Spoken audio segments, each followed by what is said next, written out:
Xin chào các bạn. Hôm nay tôi sẽ giới thiệu với các bạn một dụng cụ cắt chỉ thủ công mà tôi mua ở trên các trang mạng xã hội. Nó rất là rẻ, nó chỉ 10.000 đồng, tương đương với 0,5 đô la Mỹ. Tôi sẽ làm mẫu để các bạn xem sử dụng như thế nào nhé. Với những sản phẩm có rất nhiều chỉ thừa như trên, thì việc sử dụng cái sản phẩm này sẽ giúp tiết kiệm cho các bạn rất nhiều thời gian quý giá. Bạn có thể cài dụng cụ này vào sâu trong ngón tay trỏ và cắt. Việc giữ nó ở đầu ngón tay để cắt trông có vẻ khá dễ dàng. Tôi giơ cao để các bạn nhìn dễ dàng hơn. Nó thiết kế rất là đơn giản. Giờ tôi sẽ hướng dẫn các bạn gắn nó vào máy may như thế nào. Có rất nhiều loại máy may không có chức năng cắt chỉ tự động, thì việc cải tiến dụng cụ này sẽ giúp ích cho bạn rất nhiều. Đầu tiên là bạn hãy tháo con ốc này ra. Tôi sẽ khoét một cái lỗ tại vị trí này, to bằng con ốc này.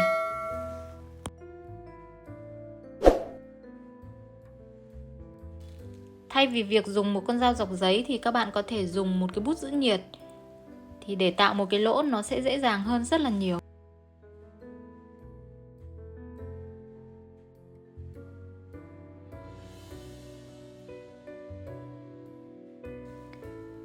Tôi đang cắt những cái nhựa thừa xung quanh cái lỗ.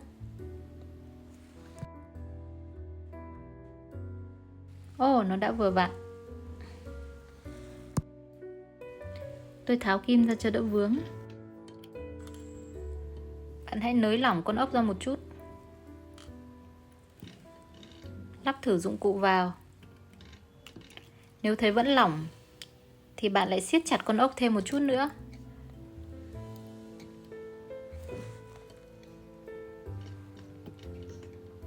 Bạn làm như vậy cho đến khi cảm thấy chắc chắn thì thôi.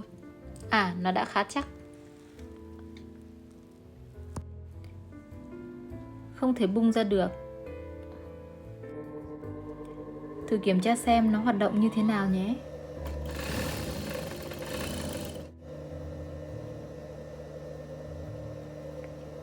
Lúc đầu thao tác của các bạn có thể chưa quen, nhưng tôi nghĩ là một vài lần là nó sẽ ok.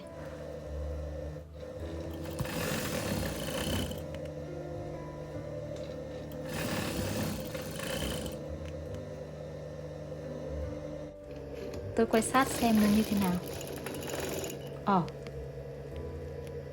Nó cắt rất ngọt. Chắc nhiều bạn muốn hỏi việc tháo nó ra có dễ không? Thực ra rất là dễ. Bạn chỉ cần hạ chân vịt xuống, ấn nhẹ tay và nhẹ nhàng lách nó ra.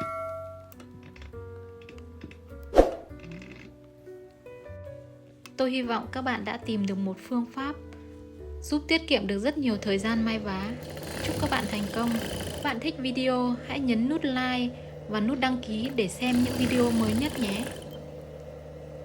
Xin trân trọng cảm ơn.